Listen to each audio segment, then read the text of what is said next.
വീട്ടുകാര്യത്തിലേക്ക് സ്വാഗതം. നമ്മുടെ വീടുകളിൽ നമ്മൾ ഉപയോഗിക്കുന്ന ഒരു ഇൻഗ്രീഡിയന്റ് ആണ് മുളകുപൊടി. ഈ മുളകുപൊടി കനച്ചു പോകാതെ ഏറെ നാൾ ഫ്രഷ് ആയിട്ടിരിക്കാൻ അത് സൂക്ഷിക്കുന്ന പാത്രത്തിൽ ഒരു കഷ്ണം കായം ഇട്ടുവെച്ചാൽ മതി. അതുപോലെ തന്നെ കാച്ചിയ പാല് രാവിലെ മുതൽ രാത്രി വരെ കേടാവാതെ ഫ്രഷ് ആയിട്ടിരിക്കാൻ 4 നെൽമണി നന്നായി കഴുകിയതിനു ശേഷം പാലിൽ ഇട്ടുവെച്ചാൽ മതി. അത് നല്ല ഫ്രഷ് ആയിട്ട് ഇരിക്കും. അതുപോലെ തന്നെ തക്കാളിയും ബദാമും നമ്മൾ വിഭവങ്ങളിൽ ചേർക്കുന്നതാണ്. ഇതിന്റെ തൊലി പെട്ടെന്ന് മാറിക്കിട്ടാനായിട്ട് നമ്മൾ 5 മിനിറ്റ് തിളച്ച വെള്ളത്തിൽ ഇട്ടാൽ മതി. തൊലി പെട്ടെന്ന് നമുക്ക് എടുക്കാം. അതുപോലെ തന്നെ പച്ചരി പെട്ടെന്ന് കുതിർന്ന് കിട്ടാനായിട്ട് 1 മണിക്കൂർ ചൂടുവെള്ളത്തിൽ ഇട്ടാൽ മതി.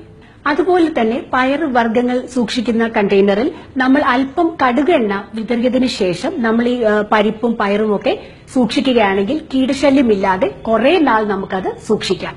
ഇനി നമ്മൾ ഉഴുന്നുവട ഉണ്ടാക്കുമ്പോൾ ഉഴുന്നുവടയുടെ ആ മാവിൽ വെള്ളം കൂടിപ്പോയാൽ ശകലം അവല് പൊടിച്ചത് ചേർത്താൽ മതി.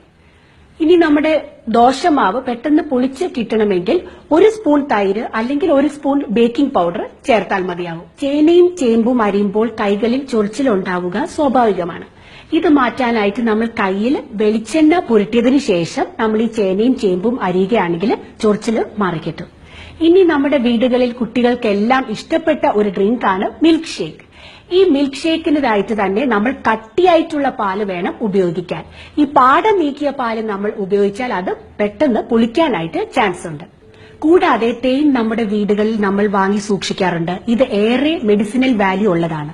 അപ്പോൾ അതുകൊണ്ട് തന്നെ ഇത് ഒറിജിനൽ ആണോ എന്നറിയാനായിട്ട് തേൻ നമ്മുടെ ഫ്രിഡ്ജിലെ ഫ്രീസറിൽ വെച്ചതിന് ശേഷം അത് കട്ടിയായിട്ടില്ലെങ്കിൽ അത് ഒറിജിനൽ ആണെന്ന് നമുക്ക് മനസ്സിലാക്കാം. അതുപോലെ തന്നെ ദോശമാവിൽ അല്പം പുളി കൂടിപ്പോയാൽ റവ ചേർത്താൽ മതി. ഇനി തന്നെ നമ്മൾ പഞ്ചസാര സൂക്ഷിക്കുന്ന പാത്രത്തിൽ ഉറുമ്പ് വരുന്നത് സ്വാഭാവികമാണ്.